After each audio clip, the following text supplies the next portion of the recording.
अवधूत चिंतन श्री गुरुदेव दत्त तुम्हा सगळ्यांच्या माझ्या चॅनलमध्ये खूप खूप मनापासून स्वागत. तर आजच्या व्हिडिओमध्ये आपण ऐकणार आहोत की दत्त जयंती कधी साजरी करावी, कशी साजरी करावी. दत्त जयंती आणि पौर्णिमा एकाच दिवशी आहे का? तर हो, दत्त जयंती आणि पौर्णिमा एकाच दिवशी आहे आणि त्या दिवशी मार्गशीर्ष पौर्णिमा असल्याने भगवान विष्णूंची कुठली सेवा करावीत जेणेकरून आपली माता लक्ष्मी आहे तिचा वास अखंड आपल्यावरती राहील आणि भगवान विष्णूंची जी पत्नी आहे ती महालक्ष्मी आहे. तर त्या लक्ष्मीची कुठली सेवा करावीत किंवा त्यांचे जे मंत्र आहेत ते कसे आहेत किंवा कोणते आहेत ते आपण आजच्या व्हिडिओमध्ये बघणार आहोत. याच्यासाठी व्हिडिओ कंटिन्यू बघत राहा, ऐकत राहा. चला तर मग वेळ न घालवता व्हिडिओला सुरुवात करूयात. तर मी पल्लवी स्वागत करते तुमचं पुन्हा एकदा व्हिडिओ सुरू करत असताना. चला तर मग दत्त जयंती कशी साजरी करावी. तर बघा, तुमच्या घरात दत्ताचा फोटो आहे किंवा दत्ताचा फोटो नसेल, मूर्ती आहे किंवा दोन्हीही असेल तरी चालेल. तर तुम्ही दोन्हीलाही हार घाला आणि त्यांना जे अत्तर आहे ते अत्तर खूप प्रिय आहे. स्वामींनासुद्धा तेवढंच अत्तर प्रिय आहे, हिना अत्तर. तर ते अत्तर लावून घ्यायचे, त्यांना गंध लावायचा आहे, सुगंधित अगरबत्ती लावायची आहे आणि दिवा लावायचा आहे.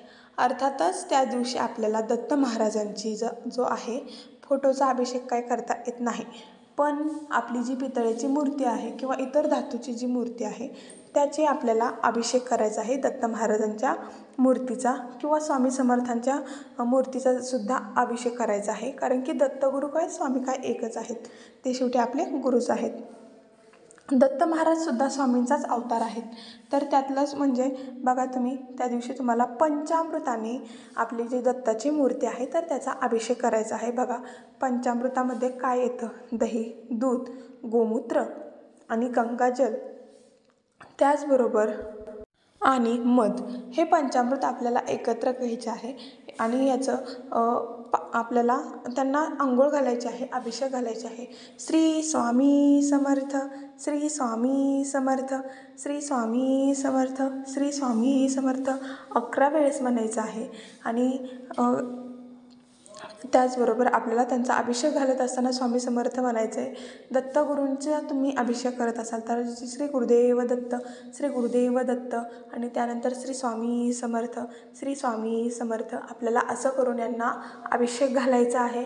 त्यांना स्वच्छ वस्त्र परिधान करायचे आहे. त्याचबरोबर त्यांना गंध लावून घ्या. गंध लावल्याच्या नंतर हिना अत्तर जे आहे त्यांना लावून घ्यायचं आहे. ते त्यांना खूप प्रिय आणि आपल्यावरती त्यांची अखंड कृपादृष्टी राहते. त्याच्यामुळं त्यांना हिना अत्तर लावा, सुगंधित अगरबत्ती लावा आणि धूप दीप अगरबत्ती लावून त्यांची छान आरती करा. आरती ह्या 5 म्हणायच्या आहेत.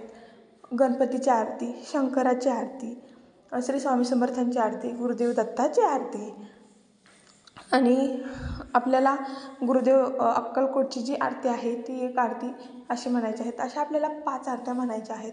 तर त्या 5 आरत्या तुम्ही यूट्यूबला लावून घ्या, सर्च करा, तिकडे तुम्हाला मिळतील. नसेल तर पुस्तक असतं, त्या पुस्तकामध्ये सुद्धा आपल्याला आरत्या मिळतात. तर त्या आपल्या आरत्या ज्या आहेत त्या म्हणायच्या आहेत. सगळ्यांना आरती द्यायची. त्यानंतर आपल्या स्वामींना, गुरुदेव दत्तांना बेसनाचे लाडू हे खूप आवडतात.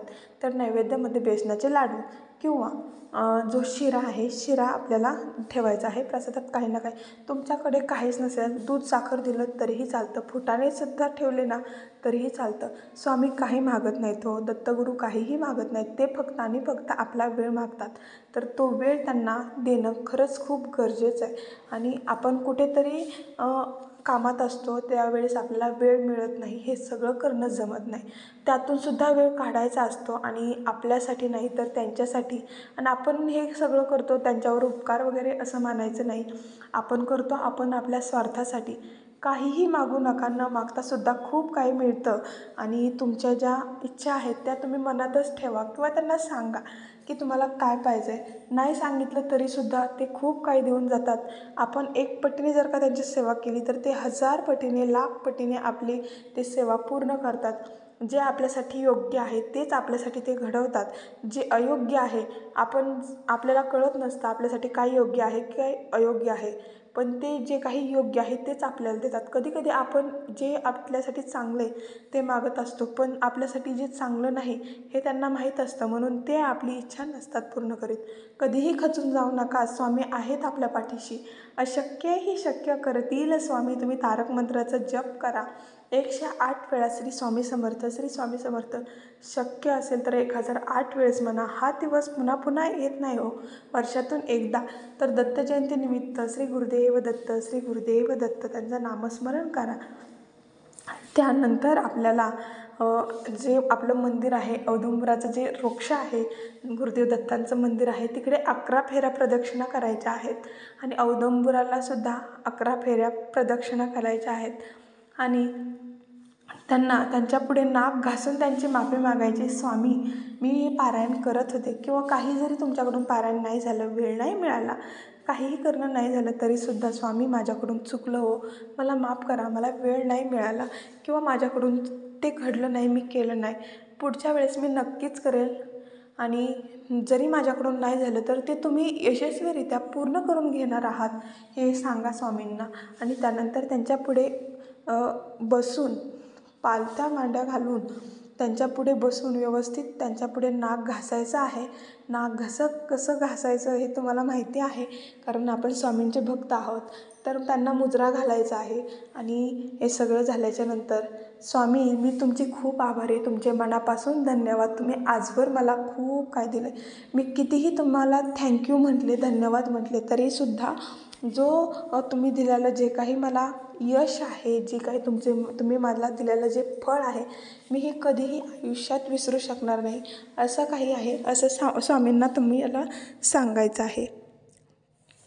त्यानंतर तुम्ही मंदिरात काहीही दान करू शकता. काय दान करू शकता बरं? पिवळ्या रंगाचे वस्त्र दान करा. तुमची जर का खूप चांगली परिस्थिती असेल तर तुम्ही धान्यसुद्धा देऊ शकता. काय द्याल? 1 किलो गूळ, 1 किलो तांदूळ, 1 किलो गरा, 1 किलो मुगाची डाळ, जे तुम्हाला द्यायचं आहे, तेलाची 1 पिशवी, असं तुम्ही दान करू शकता. मी तर म्हणेन पैसे जर का देत असाल तर ते दानपेटीमध्ये टाका, ते सुद्धा देवासाठीच उपयोगी येतात. पण तुम्ही जर का अन्न दिलं, अन्नदान केलं, तर अन्नदानापेक्षा श्रेष्ठ असं काहीच नाही असं मानलं जातं.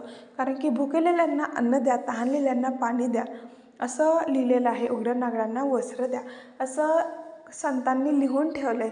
त्यातलेच म्हणजे हे आपल्या गाडगेबाबांनी लिहून ठेवलं आहे. पण स्वामीसुद्धा हेच म्हणतात, उघड्या नागरांना वस्त्र द्या, तहानलेल्यांना पाणी द्या, भुकेलेल्यांना अन्न द्या. असं बरेच काही नियम आहेत, ते तुम्हाला पाळायचे आहेत. भले तुम्ही एक वेळ उपाशी राहा, कारण तुमचं खरंच खूप चांगलं आहे, तुम्ही भाग्यवान आहात की तुमच्याकडून काहीतरी चांगलं घडतं आहे. पण समोरचा जो व्यक्ती आहे त्यांना तुम्ही लाताने ढकलू नका. लाताने म्हणजे तुम्ही त्यांना उपाशी पोटी लावून देऊ नका. उद्या जर का तुमच्या घरी कोणी आला तर त्यांना उपाशी जाऊ देऊ नका. कदाचित ते स्वामींच्या रूपात तुमच्याकडे येऊ शकतात. तर त्याच्यासाठी आपल्याला हे सगळं करायचं आहे. तर श्री स्वामी समर्थ.